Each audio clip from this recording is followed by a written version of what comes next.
bir kelin oilaga kelin bo'lib tushgandan keyin farzandli bo'ladi.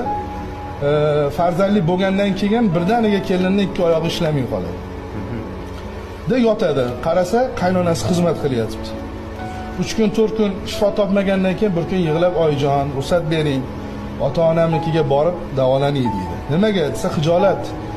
Men sizni xizmatingizni qilishim kerak, lekin siz meni xizmatimni qilyapsiz.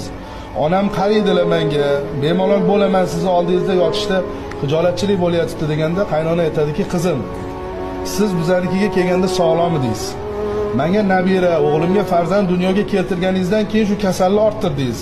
Nima uchun sog'lom vaqtingizda meni xizmatimni qildingiz-u, siz bemor bo'lganingizda men bir hafta 10 kun sizni xizmatingizni qilsam-u, nima uchun siz xijolat bo'lasiz?